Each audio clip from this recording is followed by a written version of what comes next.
You're listening to an archived Cabral Concept podcast. After listening to this show, check out the most up-to-date podcasts available at stephencabral.com/podcasts or search directly on iTunes.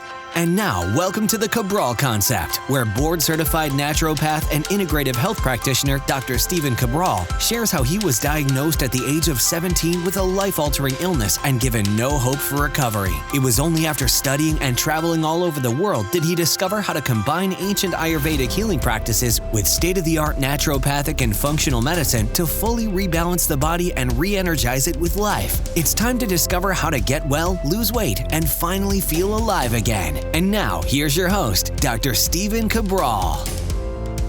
Thank you for joining me on part 2 of our Cabral HouseCalls. So yesterday we answered probably close to 8 questions from our community. Really enjoyed that. There were some great questions, a lot of body type questions yesterday. So a lot of the Vata, Pitta, Kapha, the ectomorph, mesomorph, endomorph questions.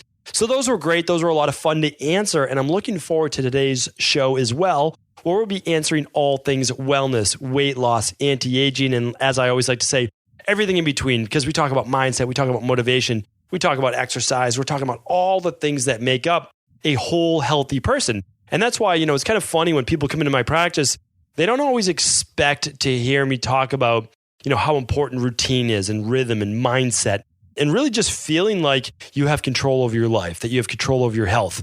And I'll tell you why is because I work on the entire person, because I understand that if you're talking about a dis-ease state, anything wrong with the body, I'm letting you know the reason it's like that is because of your entire person. Part of that does have to do with your psychology, how you look at yourself, how you look at the world around you, how you look at your disease. And that's because I know just from personal experience as well, when I used to play the role of the victim, and maybe rightly so, I was a very sick kid. I feel like I had some of my prime years taken from me. And I was upset about it. I was angry about it. I was mad about it. I let that pitta come out, right? That mesomorph come out. I was angry and again, maybe rightly so. But the truth is it didn't serve me. So you can choose to be angry, you can choose to be upset, and you can choose to be a victim. And I understand why people go through that, and I went through it myself. There's nothing wrong with expressing those emotions, but at some point you do have to understand that if you do want a different life, those emotions don't serve you. And that's why in a future upcoming mindset and motivation, I'm going to help you walk up that emotional ladder, because I couldn't expect myself to go from one day feeling, pretty sorry for myself, not being happy, being angry, all of those things, to then starting to now, I live my ideal life. I really do. Does it have its ups and downs? Of course, just like anything. That's what I talk about. That's part of the human experience. But I'm exactly where I want to be in life. And that's an amazing thing. And I want that for you. I really do. So I have to help you get well. And the reason I have to help you get well, lose the weight, so that you can live longer, you can live stronger. But the reason I have to do that is because only when your body feels great does it then allow your mind to make that shift as well, that you can really do anything you want. So that's why the tagline of the Cabral Concept is change your body, change your life. Because when I changed my body, I no longer had brain fog. I wasn't in pain all the time.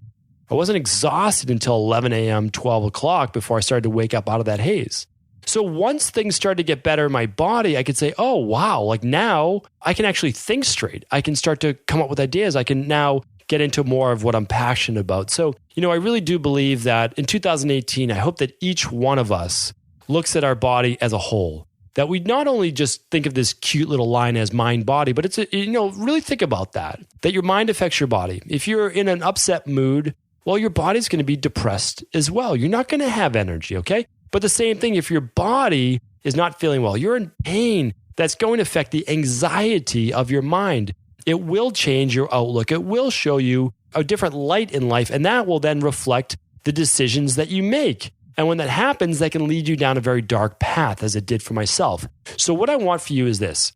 I want you to understand that as I'm going through the questions today, as we're talking about Mindset and Motivation Mondays, as I'm talking about any show, that anything that I talk about, anything at all, I talk about getting well, I talk about peak condition, peak shape, peak mindset, peak health, any of those things, those are within your reach. They really are. Whether you're in your 20s, 30s, 40s, 50s, 60s, 70s, 80s, 90s. I don't work with anyone past their 90s yet. But if I did, I want to be able to add that one day. But here's the truth. Actually, we had a 105-year-old in our practice. I forgot that. 105-year-old in our practice doing twice a week exercise at our studio, actually in home. and some nutrition. So really pleased about that as well. But here's the deal. Anything out there, anything that you hear me speak about, you can achieve that in your life. I really believe that. And it's because I've seen things that most people say that just shouldn't happen. Transformations happen that we say should not happen. And just I know that if one person can do that, we all have that within ourselves. We just have to draw it out. So with that having said, I want to get into today's questions, but I want to set that tone that anyone asking the question and anyone listening to the question can take their life in any facet at all and take it to that highest level. All right, let's get started with Taylor today. Taylor's writing in, "Hello, Dr. Cabral. I've learned so much about hormones from your podcast, and it's been so helpful. I clearly am showing signs of low progesterone. What are the best ways to boost progesterone levels? Thanks, Taylor." Okay, so bottom line, I always recommend testing because I want to see how far off your levels are. So here's what you do. You run an adrenal and hormone test. Very simple, very straightforward. You run it about 5 days before day 1 of menstruation, and that will let you know how far off you are in terms of estrogen to progesterone. Okay, but at the same time, it will be looking at your testosterone, DHEA, and cortisol levels. Because if you're a high cortisol person, I'm going to be giving you a different adrenal-based nutritional supplement and plan to kind of soothe and calm your adrenals. But if you're a low adrenal person, low DHEA, low progesterone, and low estrogen, but your progesterone is just even lower than your estrogen levels, well, that's a different plan entirely. So I know that doesn't give you the exact answer you want, but what I want to tell you is I'm a big believer in bio-individuality. So I'd love to give you your individual plan for you. Of course, I read your lab, and then you get a half-hour coaching call with one of my amazing health coaches who take you through not only my recommendations, but they're super smart and intelligent in their own right. And then they will give you recommendations of their own as well. So that's what I would do first. Now, if you can't afford the lab testing, I completely understand that. And I respect that. So what you'll want to do, just as a general recommendation, is you'll want to lower anything that might be stealing that progesterone to move it to cortisol. So anything that would cause the higher stress, okay? So of course, right, that's life. That's one thing, right? But it's also gut-based dysfunction. It's inflammation. It's working out too hard. It's staying up too late. It's not getting enough sleep. So I want to do all of the things that help to rebuild and rejuvenate the body, all right? The more stressed you get, the more energy you give out, potentially the more progesterone you're stealing to actually increase that sympathetic nervous system response. So we will give you a customized plan, but if you're not ready for that, that's okay. We've got a great adrenal calming product that I will link up in the show notes that contains ashwagandha. It contains serine. It's an amazing product. I want you to check it out. These herbs are for calming the adrenals. But again, if you need certain ones that boost the adrenals, that's a different story. But it just sounds to me like maybe you need more of those calming ones for a certain period of time to rejuvenate your body. I'm going to put that in the show notes today. Simply, everyone today, just go to stephencabral.com/681. And that will be all of the links for all of the labs and all of the products and all of the articles and whatever else I mentioned in today. All right. So Kristine's up next. Kristine's asking, "Hello, my 11-year-old was diagnosed with Molluscum Contagiosum." So this in particular is well, let me read the rest of the question because this is an important one that you have an 11-year-old. So I want to make sure always that we really take care of, our children and make sure, just because, again, they're so vulnerable. They didn't do anything, to really deserve this, anything like that. So you just wrote, "I've been told it's viral and we have to wait it out. It could take months while we clear it up. We run the risk of spreading. Any suggestions on how to clear this up quickly? Thank you." So Kristine, sorry, I just jumped in quickly there. But the truth is that I've seen this before. This is viral based as far as we know, as far as the research says. And the issue is a lot of doctors try to remove each one essentially with a needle or a scalpel and cut it away. I don't think that that's the best thing to do. I understand that maybe if you've never done anything else, like you're not doing these natural treatments that I'm talking about, maybe it's very contagious. It does spread. So here's what I want you to do. And for people who don't know what this is, it basically looks like almost like the eraser, like an eraser head raised up on the skin. They get quite inflamed. So let's try to help you out right away. So here's the thing. We know specifically for this that at least topically, some tea tree oil, apple cider vinegar, both of those things can work tremendously well, even a little oregano topically as well. But here's what we want to do internally. So we want to battle the virus internally. We want to be using zinc. We want to be using vitamin C. We want to be using lysine, L-lysine. We want to potentially be doing either oregano oil or grapefruit seed extract for an 11-year-old. I would probably do oregano oil rather than grapefruit seed extract, which isn't quite as strong. Colloidal silver could both be used internally or externally. And two other ones that are two of my favorites, especially for children. Elderberry I use quite often. I use that with my kids all the time when they're sick. I do our children's-based protocol, children's immune protocol, which you could use yourself, okay? Children's immune protocol. And then on top of that, I use elderberry syrup as well. Now, olive leaf extract is great as well. I don't think that you need to go there, but if you wanted to just hit this with a kitchen sink, you could simply do this. Our children's immune protocol plus a product called Sambucol. So it's Sambucol Immune. It's a yellow box, and that will then contain the zinc and the vitamin C and the elderberry. So what I'm going to link up right now in today's show notes, and again, I can't say like, oh, okay, well, this is going to cure disease. That's not anything that I can make a claim for, but I'm going to give you what I would do, and that's the children's immune protocol plus the Sambucol, which is the, probably pronouncing that totally incorrectly, but I'll link it up so that you don't even know what to need, how it's spelt. And then you could do more topical for the apple cider vinegar, and you could use the tea tree oil as well. So I hope your son or your 11-year-old gets relief. Nikki's up next, looking into getting a portable infrared sauna, only looking to spend a few $100s as that's my price range. Can you recommend a cheaper version of the therasage? Also, what should I be looking for? Low EMF, thanks. Love your podcast. Listen every day. All right, so essentially an infrared sauna costs usually a couple $1,000s. The one I had at my Wellness Institute, that was more like $8,000 because that's a commercial one. It's by Sunlighten. It does near, mid, and far infrared. It was meant to be used for daily use. Phenomenal product, right? But you don't need that for your house. That's a little bit overboard, right? Hey, some people do, and that's okay. Like it's not overboard if you use it. Like, meaning if spending that money makes you use it, then spend that money because it's worth it, trust me.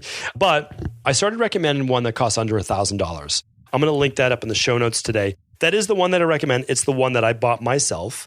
And it's by Therasage, and it's the one that, again, I think it's an amazing company. I have their water filter. It's a no EMF. So why do I like that? Well, so you don't want to sit there being surrounded by electromagnetic waves that could then potentially damage your DNA. That doesn't make sense.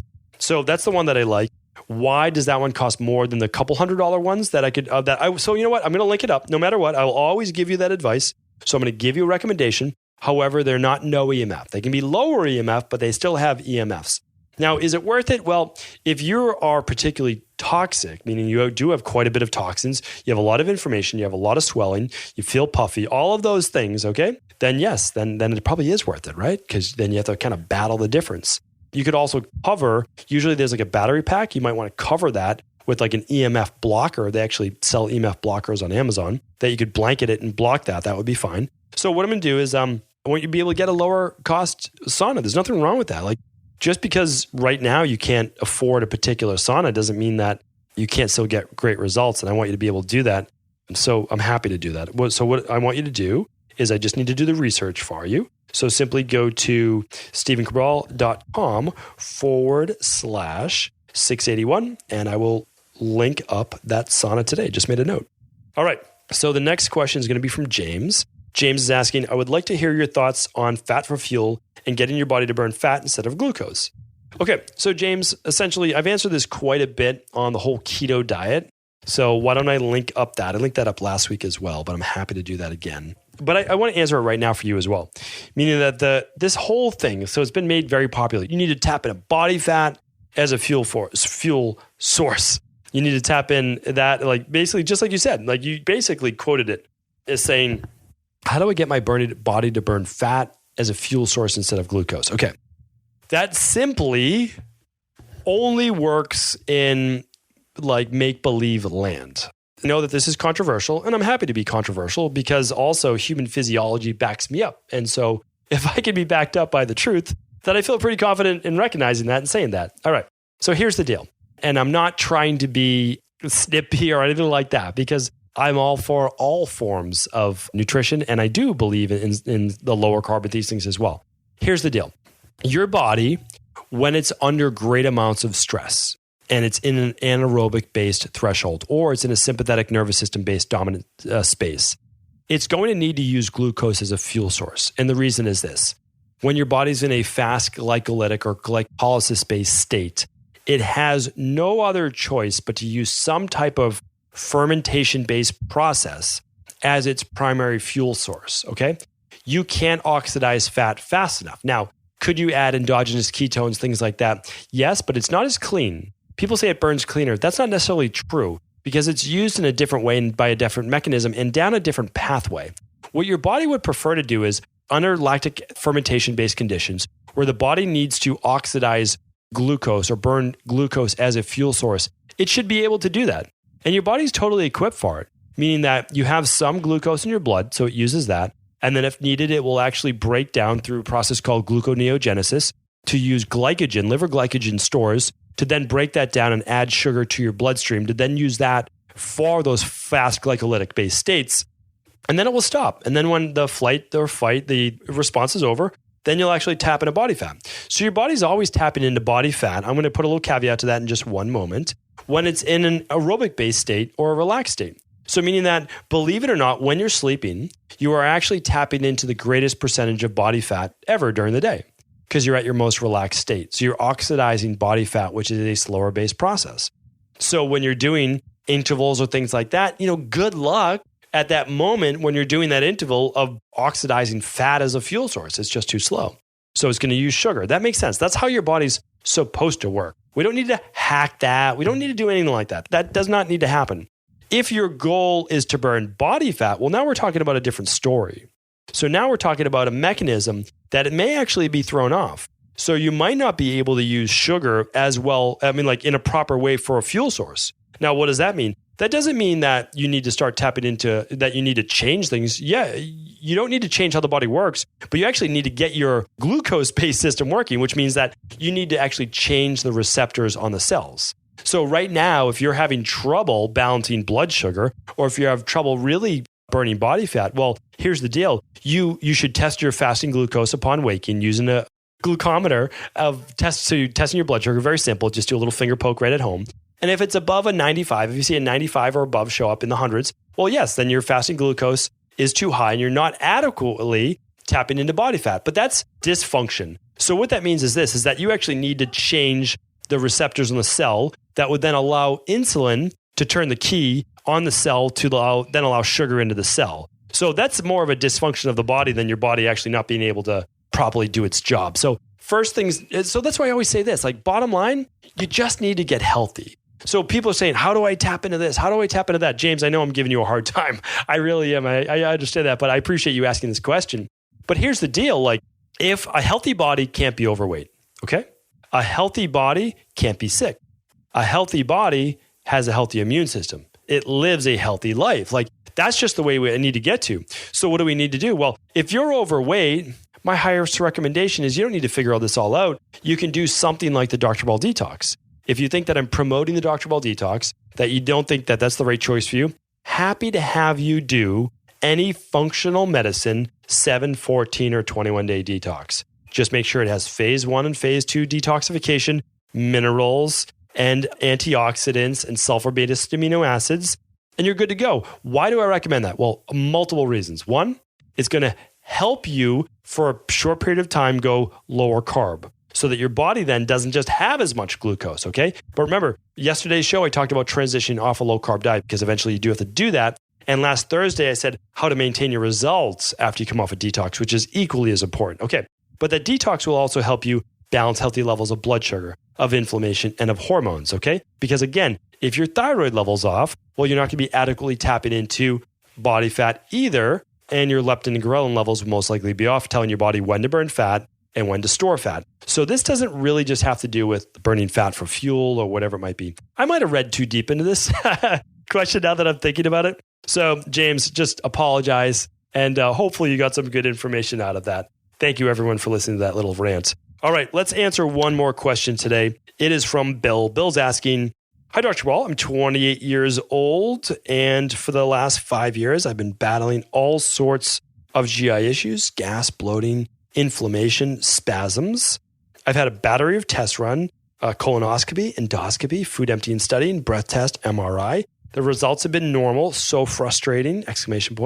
Most recently, I've been experiencing extremely uncomfortable spasms in my stomach, chest, and back after bowel movements. I thought bowel movements were supposed to provide relief, I'm very active. I eat salads, fruits every day, but also drank alcohol heavily in college and suspect that might be coming back to haunt me. Doctors say I'm extremely healthy, but I feel horrible inside. Big fan of your show, and thanks in advance. Bill, thank you for writing in. Thank you for the kind words. Appreciate this. We're going to be able to help you. Okay, here's the deal. You have that catchphrase, irritable bowel syndrome. You have irritable bowels. What does that mean? Well, it means absolutely nothing. So why did they give people a name? I don't know. Maybe to appease them, maybe to say, hey, you have this thing. It's called IBS. You say, oh, thank you. Good, I have IBS. I have a diagnosis. What does that mean? Well, it just means you have irritable bowels. Okay, great. So then they put you on things like antidepressants, anti-anxiety, antispasmoidal. I mean, like all these different drugs. And you're like, well, what does that do? Like, when do I get off of these? Okay, never. Or your symptoms will come back. Well, here's the deal. Bowel movements, yes, sometimes can be relieving, but what causes the bowel movement is actually something called peristalsis or intussusception. And that's the wave-like motion. That's the spasm you feel moving the stool down your colon. So the reason you're feeling that through your chest and back is there's something called your transverse colon. Everybody can look this up online. Your ascending colon is linked to the small intestine. Okay, that's called the ileocecal valve. And the ileum meets the cecum, and that basically is a valve. Now, that's around the bottom right side of the groin. That moves up to about the rib that you feel right there. And it moves then into the transverse colon. And that goes directly above your belly button straight across. Now, if you're feeling it in your chest, back, stomach, or I should say stomach and back, that's that wave-like motion that could be coming from that transverse colon. Next, it moves down the descending colon. That's the left side, down the left side over your liver or past your liver, and then down out of your body through your anus. And so, well, what does that mean? Well, you're having spasms, which is causing you to have the bowel movement that you then continue to feel even after you've emptied. So we're going to look at a few things with you, really important. Organic acids test, hair tissue mineral analysis. If you run those two labs, I will give you my recommendations. You'll speak with one of my health coaches. If you do 2 labs, you actually get a 60-minute call. You get an upgrade from a 30 to a 60. And we're going to be able to help you from there. I mean, beyond that, it's really hard for me to give you specific recommendations. I wish I could. I could say, well, if you can't run the lab tests, you might want to just go right into the daily nutritional support shake, the smoothie for breakfast, and do our candida and bacterial overgrowth protocol. If that's more cost effective, then you could do that. But I really feel like there's some mineral imbalances as well that's causing these spasms. So I'd love to be able to help you with that as well. But again, I understand everyone's at a different point in their life. I totally get that. And if this information, meaning like if you want to see a local functional medicine doctor in your area or a naturopathic doctor, that's great as well. Just give them my recommendations, or maybe just suggest, you don't have to say that I recommended it, but maybe give those suggestions as well. Hey, bottom line is this. I want to see every single person who listens to this show get as healthy as humanly possible. Then I want you to share that information with loved ones, your community, and that's how we're all going to get better. That's how we're all going to thrive. I'm telling you, that's the only way we do this. This information is never going to be taught in medical school. It's never going to be taught by pharmaceuticals. It's never going to be shared in the media. You're just never going to see it. It has to be grassroots. It's the only way.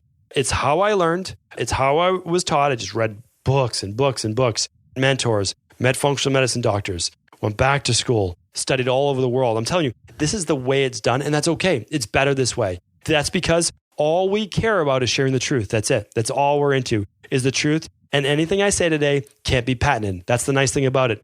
There's no patent. There's no big corporations. There's nothing that's controlling this. And that's how we get better. It really is. So thank you everyone for listening. Thank you everyone for sharing the show. And I really appreciate all the reviews that you're leaving in iTunes. That means so much to me. I read every single one. And I can't wait to speak with you tomorrow on our Mindset and Motivation Monday. We're going to do one more show, another show to start to get you ready for having your best 2018 ever. Take care. Did you know that the body really only becomes sick or imbalanced in only 2 ways? Over time, you become deficient in vital nutrients, and you also accumulate toxins internally and from the environment. As those nutrients diminish and you increase your total toxic load, your body then begins to show the first signs of dis-ease. It's actually quite predictable, and the good news is that if we know how you began to fill up that proverbial rain barrel, we also know how to empty it to begin the healing process. I was fortunate enough to learn this ancient healing process from my mentor after suffering from debilitating diseases for close to a decade. It was only when I began to implement these techniques did I finally overcome my illnesses and go on to live a life of energy and vitality that I now enjoy. I'd like to share with you now what I discovered after traveling all over the world and how to combine the best of ancient healing wisdom with state-of-the-art science. Allow me to teach you exactly how I've been able to help over 250,000 people to empty their rain barrel and begin to transform their body and lives into what they've always hoped they could be. To get your copy of the international bestseller, The Rain Barrel Effect, simply go to stephencabral.com/rain barrel.